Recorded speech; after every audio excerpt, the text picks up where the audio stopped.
All right, and we're live. So, hello everybody. I am excited to be joined today by Matthew Linton. And Matthew Linton was born in Syracuse, New York, spent the bulk of his childhood in a small town called Chitnago. I probably pronounced that wrong anyways, but Matt has lived in 4 different states and has been calling South Carolina home since 2000. He lives with his wife, Sheila, their 2 kids, Owen and Aaron, and a pet turtle, Sheldon. Uh, I love that. Oh, I need to update that. Shelton passed Oh, away a few weeks ago. that's unfortunate. That's very unfortunate. I'm here to he didn't remind you of he the didn't make things it. that need to be changed. All Yeah, yeah. Need to make right. some revisions to that. Rest in peace, Sheldon.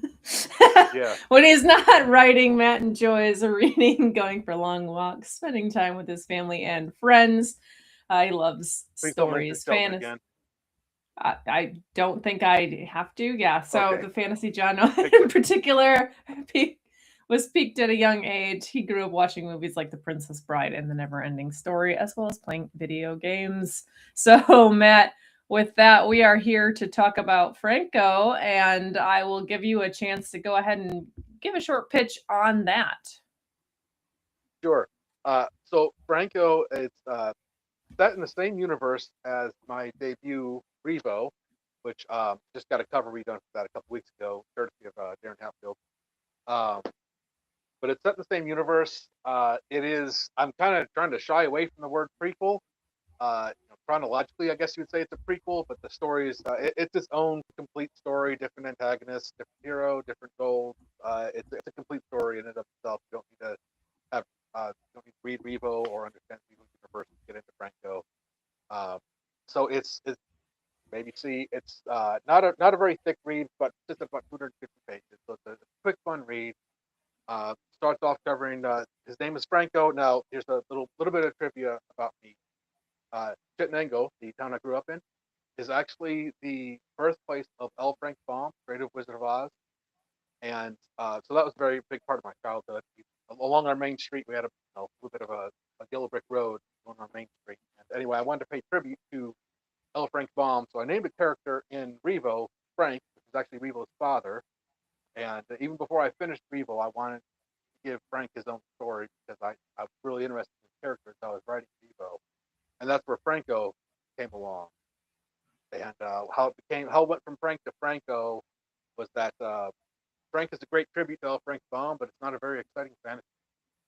Um, so I wanted to give it a little flair, so I just called him Franco, and the storyline, world building explanation for that is that when he was a boy, everybody called him Franco, and then grew up by Frank. And anyway, it covers his story. Uh, starts when he's about 10 years old.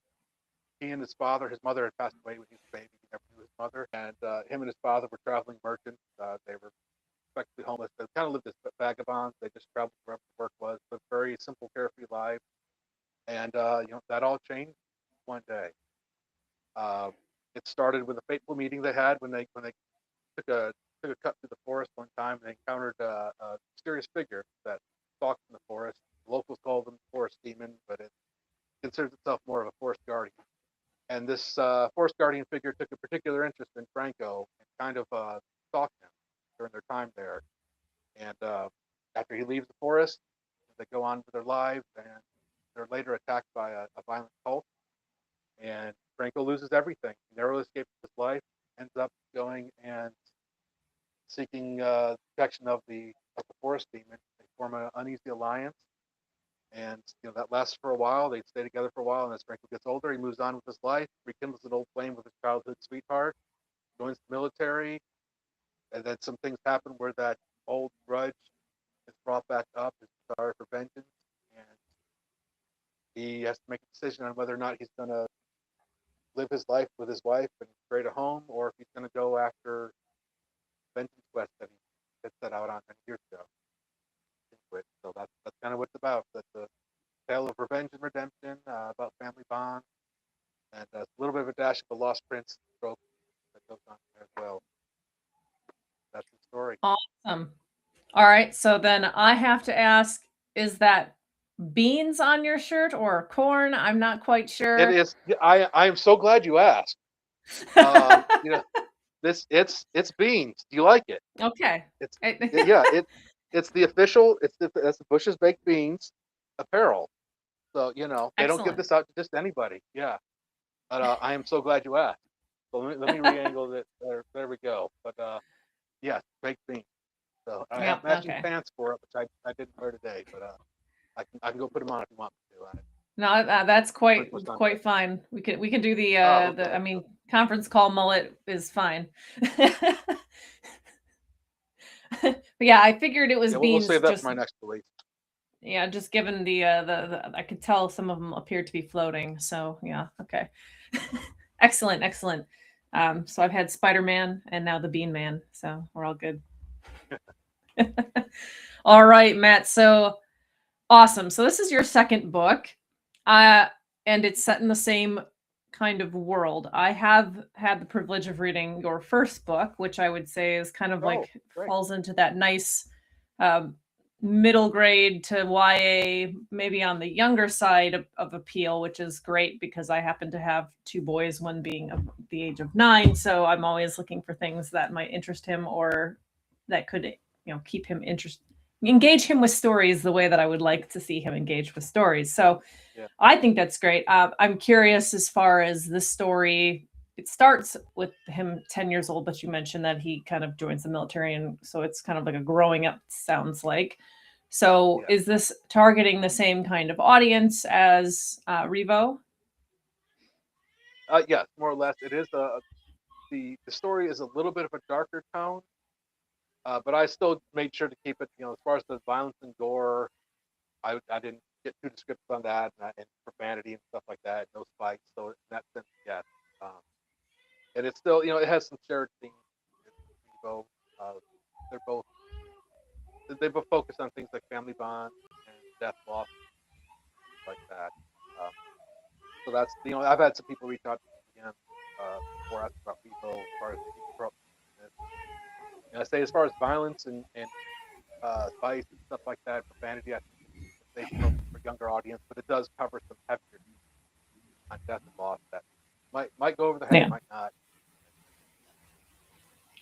Awesome. But So yeah, I always ask authors as far as that goes, and what inspired them to pursue the stories in a certain like to a certain age group. So if your stories are tending to skew more towards, let's say, a YA type of audience, what inspired that choice for framing the stories in that way versus trying to be like more of a Brandon Sanderson or kind of story for adults type of a thing.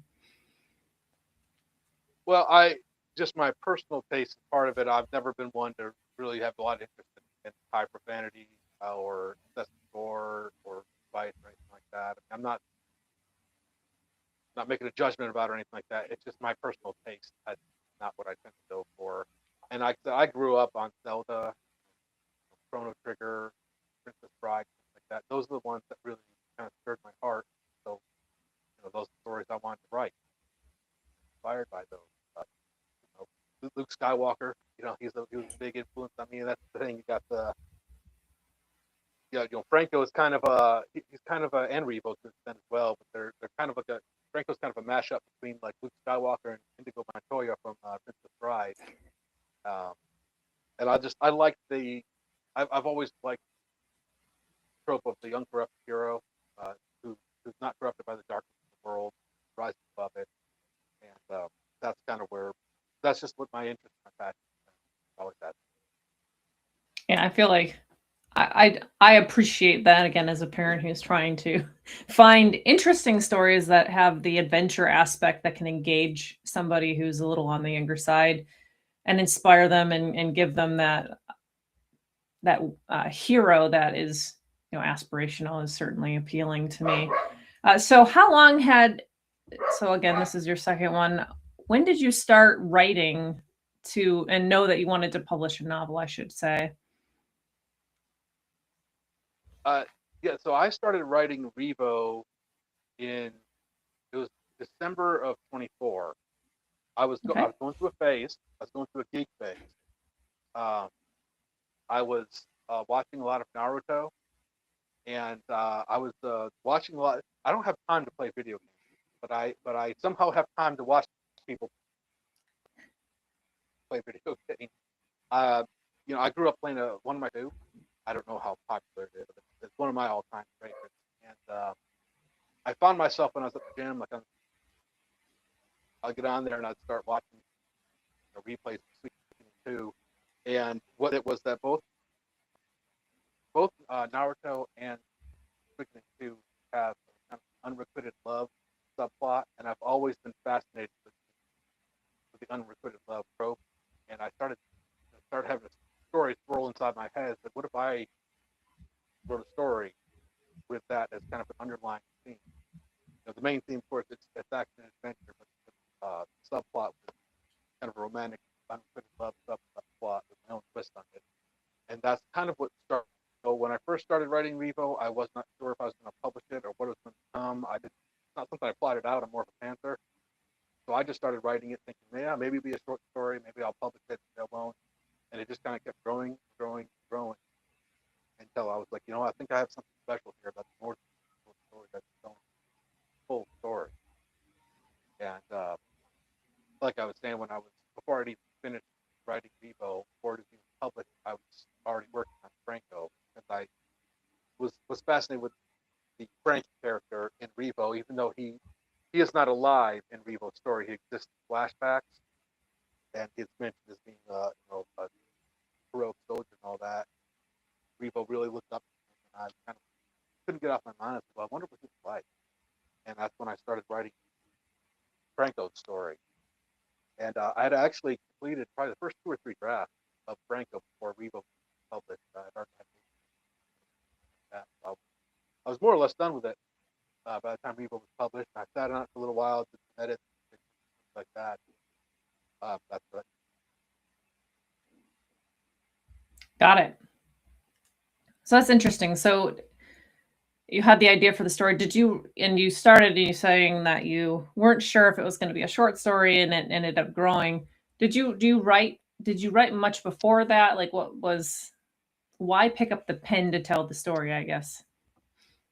Yeah, I had written on and off for several years. I picked up a few work in progresses. I would really been on fire and started them, and just kind of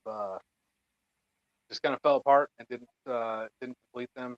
Ended up shelving them. I have probably 3 or 4 stories that I shelved before I did go, and I've probably shelved 3 or 4 since then that I might get back to.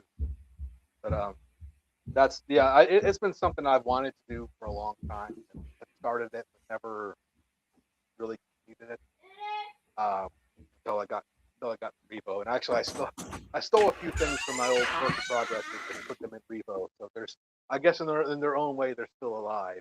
Some of the character names and even the land they live in is called Wyverly. That was actually from one of my old book that I had started many years ago and it dropped. But I guess in a sense again it lives on in Revo, so that's good. And also another little bit of trivia on that. Full of trivia today. The land of Wyverly. It was largely inspired by the town I grew up in. A lot of woods, hills, like that. Um, and interestingly, uh, that region of the state was also an inspiration for Land of Oz. Um, Frank Wizard of Oz, the Oz world was inspired by that same region because he lived in that town for a few years. He moved away. Ironically, he moved to a town called Mattyville, Mattyville. But it's a couple There you towns go. over from where I grew up. So the same general region, but I thought it was interesting that both of our worlds were actually inspired by the same region. So a little bit of trivia there, and that's something that didn't occur to me until afterwards. After I'd written Revo and Franko, I looked into it. I wonder if Land of Oz was inspired by that. I bet you it was, and I looked it up, and yeah, it certainly was. So interesting note. I don't know if anybody who's a student of Wizard of Oz, if they read Revo, if they'd see any sort of similarities or anything like that. But yeah, that's what brought that about. I'm ashamed to say that I know the Wizard of Oz series has numerous books in it. I've only ever read one. I've only read the Wizard of Oz. I never read the other one. So I watched the movie with James Franko, ironically. Um, I can't remember what that one was called. It came out a few years ago, and he did a movie that was Don't a ask me, man. Yeah, he did one as a prequel of Wizard of Oz. I didn't read the book, but I did watch the movie. So it's not that great. You're not missing much. I'm not surprised. I'm not surprised. Yeah, no. So that's fascinating. I like my book is heavily inspired by my first one, anyways, is inspired by the geography of Michigan. So I have like I appreciate how the place that you're from can become an inspiration into a world that you create on your own. So that's fascinating.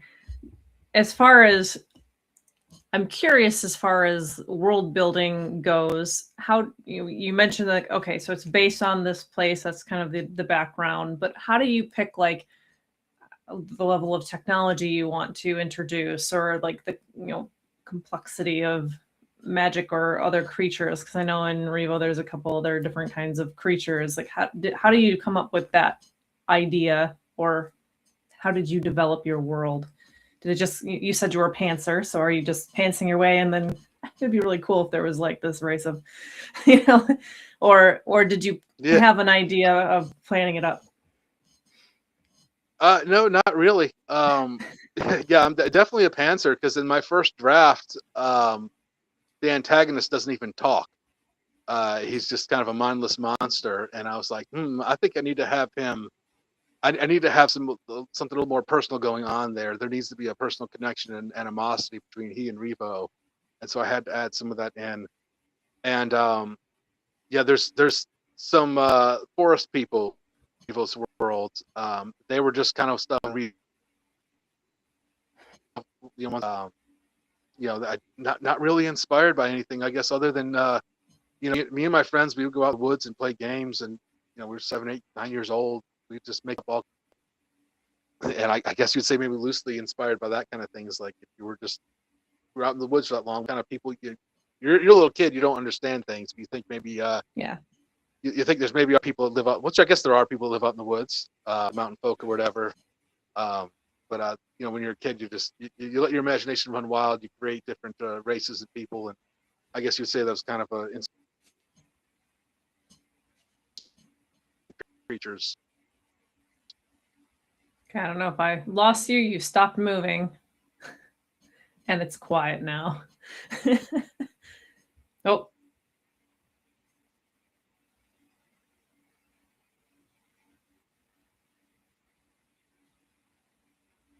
All right, Matt. I don't know if I have you enough to hear me, but you're cutting out a bit and you froze for a minute. So just so you're aware of that. Let's see if he materializes back. Can you hear me okay? I could barely hear you. It's chopping up pretty bad. I don't know if it's on my end. It could very well be on my end because I'm a 4G. Oh, you just came in clear there for a second. Okay. Yeah, you're looking pretty blurry. I don't know how I'm looking, but you're definitely looking blurry. All right. Well, I'm just smiling and nodding right now, trying to look pretty. But I'm sorry, they're breaking up really bad. It happens. Technology sometimes fails us. Yeah, especially when they. So for those of you that are going to watch this later, or maybe are watching right now, Matt informed me before he came on that his internet had been down for maintenance. So he is on the 4G cell phone connection. And so that is what it is. It's the best we can manage at the moment. Looks like nope, he froze again. You were coming in a little bit clearer for a minute, so I was excited. But I'm happy to talk and fill the space. You're dropping in and out where you'll come in clear in a burst, and I'll hear what you're saying, but then it kind of will get real choppy after that. Rest assured, I'm filling the space with plenty of awkward banter while we hope that the winds change. and you look clearer now.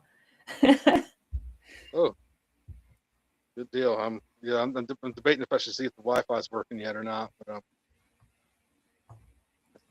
It's tricky. Yeah, you're clear now as well. So. Perfect. We're back in business. All right. Well, we'll soldier through this as best we can. It is what it is.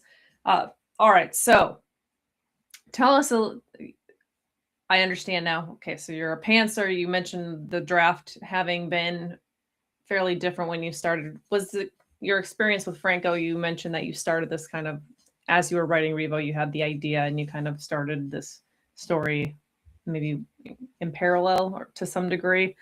I'm curious,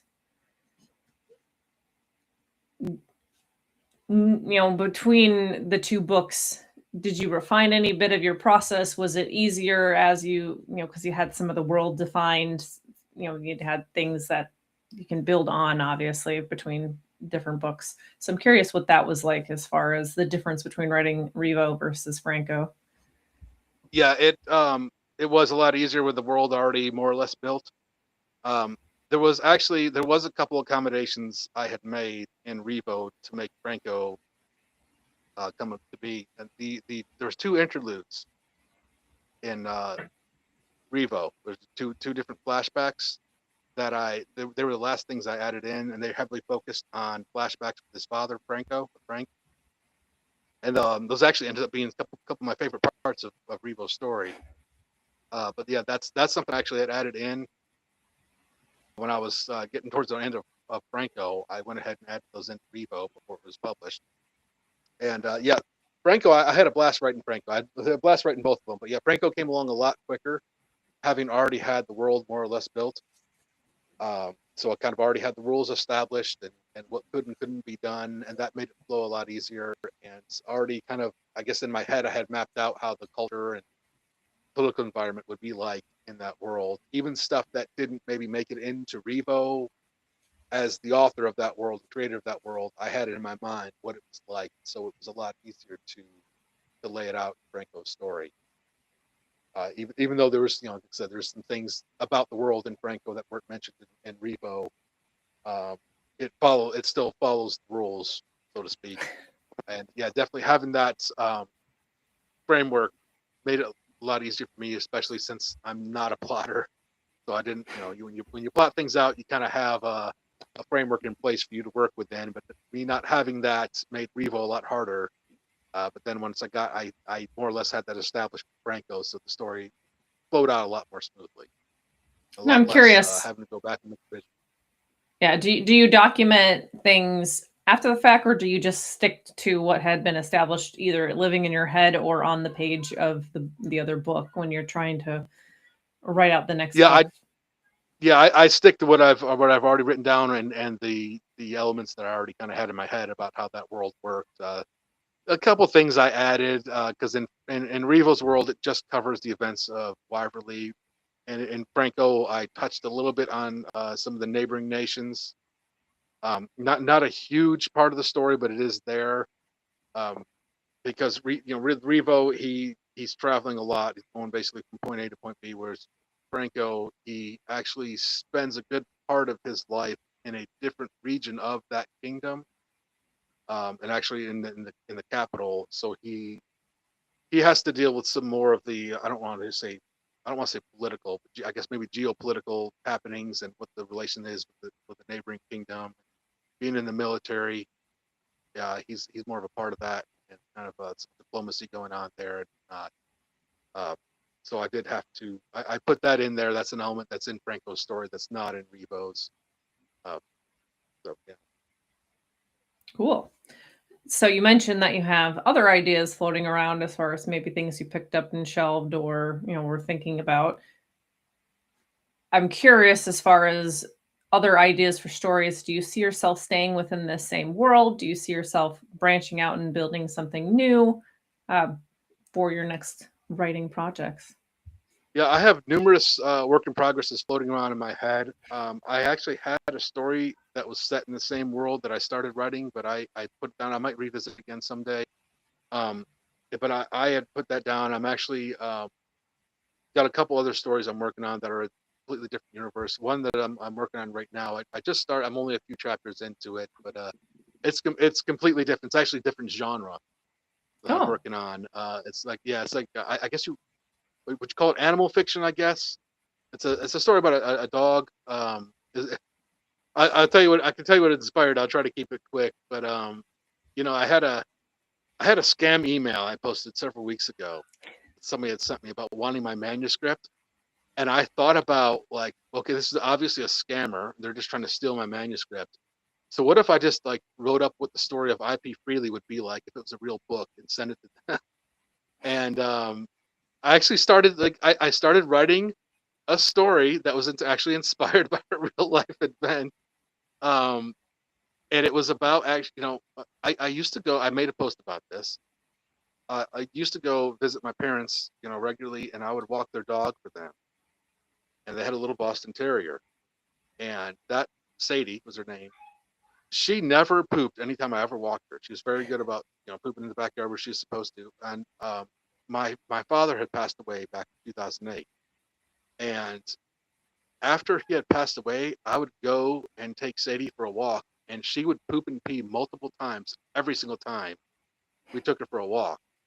And it was kind of the first laugh I got from my mom after Dad passed. Was we kind of started talking about that, and we kind of came to the conclusion that we thought maybe the dog was, intentionally pooping and peeing to try to leave her scent for my dad to pick up. Not understanding the permanence of it, and get my dad to come home. So it's kind of a bittersweet, strange story. But I started writing that. I'm like, wait, this is way too special for some scammer.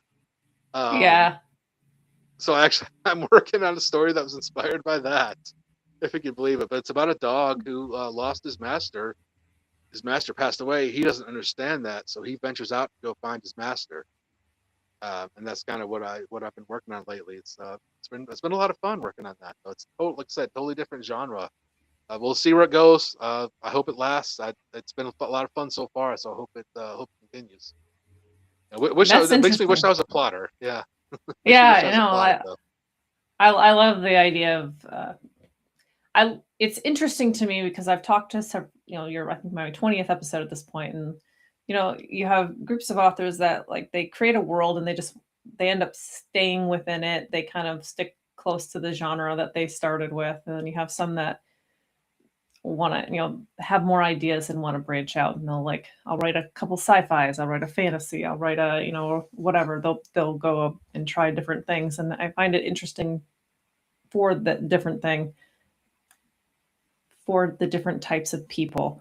So I think it's cool. I envy in a way the people that are so bold to be like, I got a new idea, I'm gonna write this new thing. It's like I feel like I like to stay in the one world because I've already built so much. It's easier for me.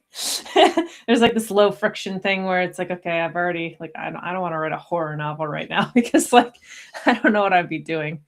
But yeah, is it told? So is it from the perspective of the dog? It more or less. It's third person single point of view from the dog, and the dog it's not a oh my gosh, the name's escaping me. Where you make it where the animal can talk. I can't remember what the phrase for that is again. I'm blanking around. But anyway, it's not like he's a talking dog like Goofy or something. We hear, as the reader, you would hear his internal thoughts, and he talks to other animals, communicates that way, but he doesn't talk back. It's like a homeward bound kind of a thing. Okay. Yeah, kind of like that. Yeah. I need to watch some more of those movies again to get some inspiration on that. Yeah, I think it's gonna be a tearjerker. I think it will be. I can imagine the premise. The premise definitely has potential to hit you right in the feels. Yeah, I'm again, every book I've started, well, every book, Franko and Revo both started off as basically short stories that morphed into their own story. So maybe that's what's gonna happen here, because I was thinking when I was writing this, I was like, maybe short story novella or something like that. But we'll see how it goes. We'll see how it goes. I think it's got potential, though. It's been fun so far. Yeah, I can imagine. So that's great. I love to hear that you have new projects going on. I'd be interested. I like to talk with authors about their journey as far as getting their work out there. So you started your first book in 2024. And you obviously got that out. I think it was last year, right? That you published. I'm not sure if it was Yeah, the summer November. or the Yep. fall. Okay, November. So you got it out in the end of last year. What was the process like for you as far as figuring out? Did you was there a steep learning curve that you found to self-publish? Did you try and query it all? Like, what was the process for you to get this book, to get your first book out? Yeah, trying to query or go the trad pub route never really crossed my mind. I saw so many people like really stressing over it. Like you see all these authors posting about how they're just like pull their hair out because they're doing the whole querying process, and I just didn't see a real benefit in that. Um, just from what I've heard, it seems like, I mean, I guess you get increased exposure and things like that. They take care of a lot of the back end side of things, the marketing and all that. But I hear you lose some creative control on that, and I also hear that there's pressure when if you make some strike pressure as far as doing follow go. There's novels isn't something that ever really interested me, and I just thought the indie route, it seemed cool, and and I wanted to do it. I know an author personally, one of my brother's friends, um, that had self published, and he and I, when I was pretty early on in the process, me and him talked over the phone for a good hour and a half or so about some things. He helped me a lot with some good advice, some what to do, what not to do, kind of things. That was helpful, and I've learned a lot more along the way. But I say overall, I'm glad I took the route I did. I did distribute wide at first, which you know I guess now you can say I feel like maybe I regret that. I haven't. I'm in the process of bringing Revo over to Kindle Unlimited. Still waiting for all the other platforms to take it off. Um, so that's been another thing. It's been about a week, and I'm still kind of waiting on some of them. But Franko actually is on Kindle Unlimited, so I went KDV to select that route. And that's probably if I were to give advice, that'd probably be to start with just doing that. You can always branch out later if you want to, but going the Amazon route, I think, is easier. Just you'd have just one source that you have to keep your eye on. Um, so I think that would be one thing I learned. Another thing I would say I learned, and I'm sorry, I'm kind of rambling here, but No, you're it's with fine. the cover. I have my original Revo cover here, which I like it. It's the artist do, but I didn't know what I was doing, so it didn't quite capture the vibe that I had in mind, because that's something I learned is readers are going to want to it has a general fantasy feel to it, but it's not really telling the readers anything about what it's about. And so as I kind of thought it through a little more, I'm like, well, action adventure tale with a romantic subplot, and you can't see it from here, but this cover I feel captures that a little bit more. You see the action adventure clearly, and then again, you can't see it there, but there's silhouette of a man and a woman in the background, which is Revo and his love interest. So it tells you, hey, that's got a romantic subplot as well. So I'm not going to over. Sorry. Um, but yeah, there's definitely a lot to learn. Even somebody like myself who did do a lot of studying and reading up on things and talking to different people, there's still a lot to learn. And I feel like I'm still learning, but I've been enjoying the ride, more or less. Yeah, that's awesome.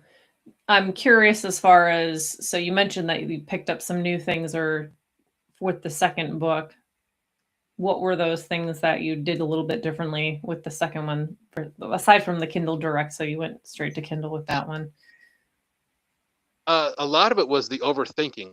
I really felt like I was overthinking things with the Revo, and I probably could have released Revo. Well, there's a few factors involved in Revo's release date, but it was not overthinking as much, and the imposter syndrome wasn't there as strongly.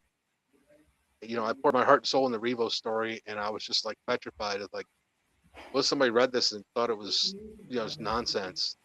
So that was there was that intimidation factor that with Franko I didn't have it there as strongly. I was a little bit more confident in my writing ability, and I just didn't overthink it as much. I would you write it and you do a few drafts and you do your revisions and work with beta readers and your editor and stuff like that. But I don't dwell on it as much as I did before. I'm like, I'm comfortable now with how it's worded. It's, the punctuation, grammar is correct, and it's set there. So I'll proceed instead of reading it over and over again and change. Because Revo, I probably read that. I don't know how many times I read over that book. Kept changing words here, wording here, or sentence there, and I'm like, what are you doing, dude? This is things that the readers probably wouldn't even notice. But I'm just thinking, gonna like, oh no, it's got slide to be these around.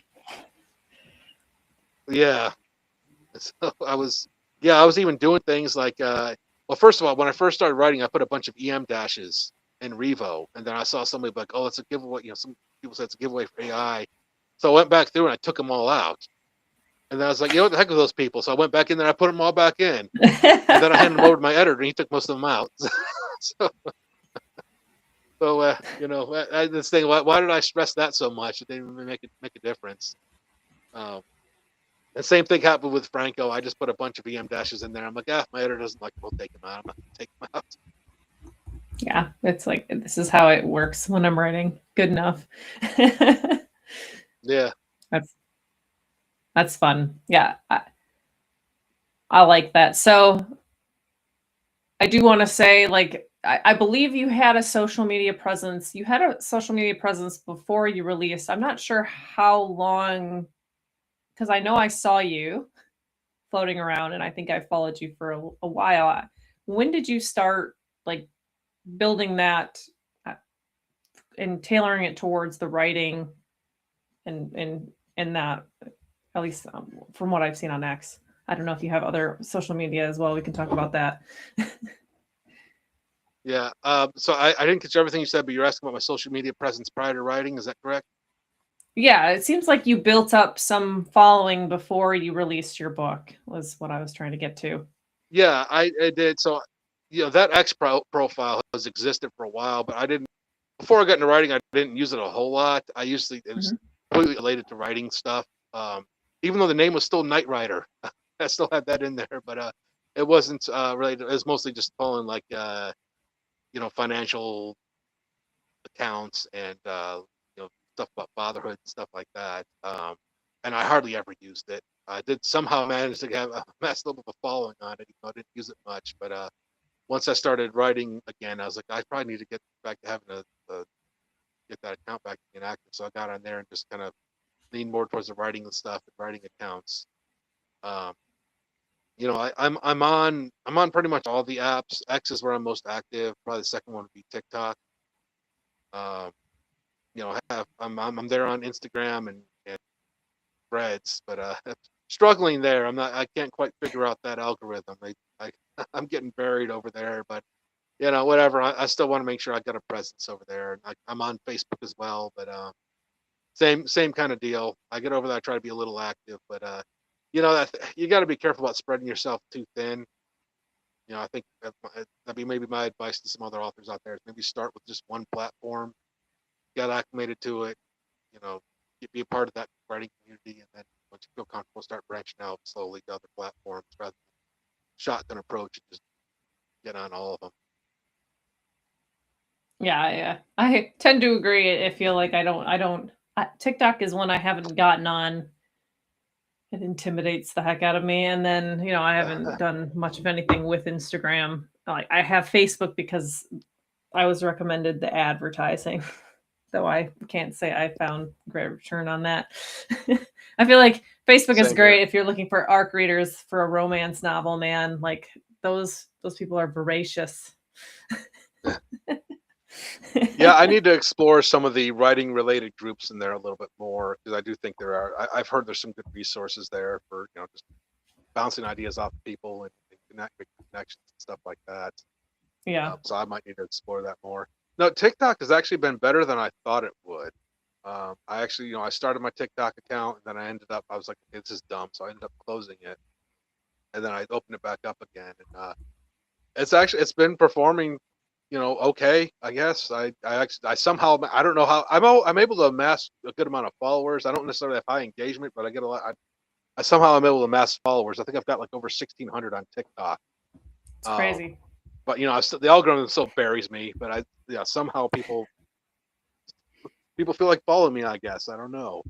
But I That's try okay. to post there daily. I've actually found it kind of fun to do. Get on Canva or whatever and just put some graphics on there.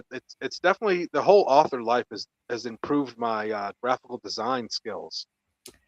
I've been Yes. using Canva a lot, really hitting that hard. I'll do a little bit of custom stuff on GIMP, which is not as user friendly as Canva, but I think it's like a free alternative to photo. No, I don't know. I don't know if people use Photoshop or whatever it is. I'm not sure, but anyway, it's kind of a free alternative to that, and I'll mess with that a little bit. But it's definitely been a learning experience there. I was not expecting to be so proficient with Canva through being a writer, but you learn things. Yeah, And I look at some of no my doubt early about that. Canva stuff, and I'm like, oh man, my early Canva, art was, I mean, just garbage. Here, I thought I was, I thought I was cooking, and I look back now, I'm like, what was I thinking? This is terrible. It's Maybe I'll fine. think that way again a year from now. I don't know. I feel like I've got a much better grip on it, but who knows? There's other people out there like Brian Holhauser. Man, that guy blows me out of the water with stuff he can do. I don't know how he does it, but Now he takes a maybe long, I'll be as long good as him time. He'll someday. I tell you don't know. that. He'll tell you that. He takes a very long Yeah, time to get all that done. No, yeah, I agree as far as trying to figure out the graphic design elements to try and create your own like little ads. Like I did one the other day where I had to create. I'm trying to promote a couple audiobooks, like so I took a screenshot from my phone and I put the little phone frames and I got like trying to figure out yeah, the background and the little icon. It's like, yeah, this is fun. I never thought I would be making these kinds of advertisements. Um, and I would rather not, but I don't really have infinite monies, so here we are. yeah. Well, there's one tool I had found, one site I had found because I was making some 3D mock-ups, and I don't know if you've heard of them, DIY. I think it's called DIY covers or something like that. But they have a Mm, free 3D mock-up tool on their website. that's And you just cool. upload your covers down. Yeah, and they'll give you some different 3D mock-ups or a mock-up with your cover that looks like it's on a Kindle screen or a phone screen and stuff like that. So I've been messing with that lately. I just found out about it a couple weeks ago. Well, I might have to check that out myself because that sounds easier to use than some of the stuff. Yeah, cool. I like that. So, did you want to take a second here, Matt, to try and read a bit from Franco? I know our connection seems to be good right now at the moment, so perhaps now would be a good time. Maybe. I'm sorry. Could you say that one more time? Perfect. I asked if you would like to try and read a little bit from the book, and and now it looks like our connection has. If I had it, I would read. Oh, I think. All right, Are you with me? I'm with you. Yes, Yes. Okay. Perfect time to cut out, right? absolutely. I just said that it seemed like our connection was all right, so of course it would happen.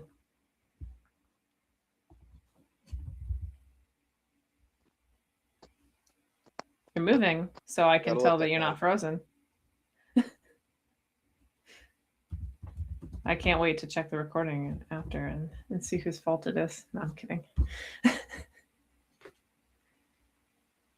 All right, Matt. Do you want to try and read? Yeah, I could. Do I want to try reading Franco? Yeah, Okay, great. Okay, I can. Yeah, I can read the intro if you'd like. It's pretty short. perfect. I guess I shouldn't. Should I not call it a prologue? It's not actually titled a prologue. I don't know. I don't want to stir up any. I don't want to ruffle any feathers. So we're not going to call it a prologue. That's So I'm going to fine. read the first part of Franco. Okay, it's titled "He's Out There." We've been searching for 3 days, soldier. Captain Aldo said with a tinge of irritation in his voice. Are you sure he's out here, Gwendolyn? I'm positive. It's just Gwen now, Captain, she replied, still looking off into the distance, clutching her cloak to keep it wrapped over her body.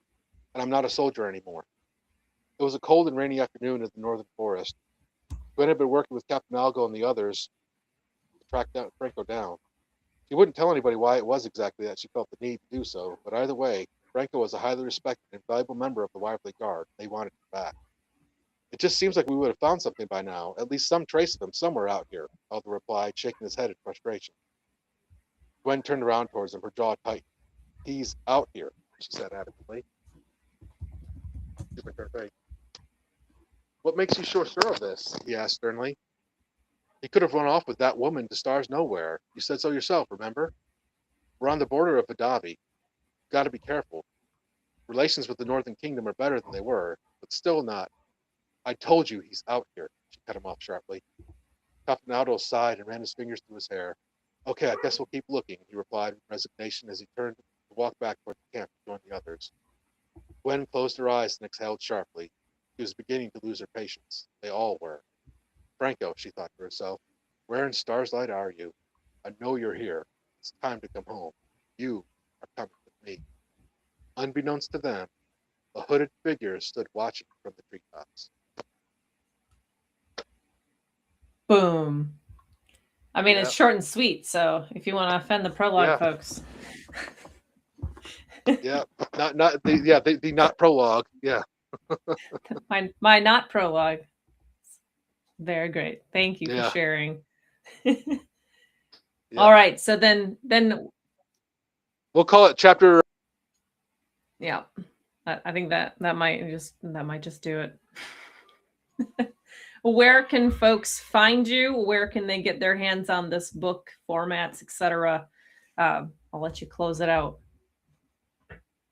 Well, you can find me again. I'm most active on X. I've got, I grandfathered in my old username, my handle, which is still fitting. It's @_Knight, spelled like King Arthur's Knights. @_Knight_writer, WRITER, kind of a play on Knight Rider. I've the old 80s show. Got my website, MatthewLinton.com. From there, you can get links to all my socials and links to purchase my book. Right now, I'm exclusive to Amazon. You could go, you can go get it from my website, search for me on Amazon, go to bookstoread.com/Franko, or bookstoread.com/Rivo, RIVO, if you want to look there. But again, that's also, it's Franko with a K, don't forget, because I wanted to be cute. But yeah, you go to my website, MatthewLinton.com. There's links to all my socials. Again, X is where I'm most active, so that's where you're most likely to be able to get a hold of me. And TikTok is probably number 2. All right. It was great to have you. I'm excited that you got this second book out. I am excited that you have a project that you are working on that gives you some fire. You've been fun to follow on social media. You got a good sense of humor. And it's been a pleasure to sit with you here while we struggle through our connection issues. So, Matt, thank you. Yeah. Anything else you want to say before we go ahead and go offline here? No, not really. I just, appreciate all the support from everybody, helping spread, and, the word encouraging me, the advice they've given me over, and encouragement. It's been great. So, hopefully I'll be around for a long time and be a part of this community. Awesome. Well, thank you. And beans are great. Beans, the musical fruit. All right, then I'm gonna go ahead and end this stream. See you on the other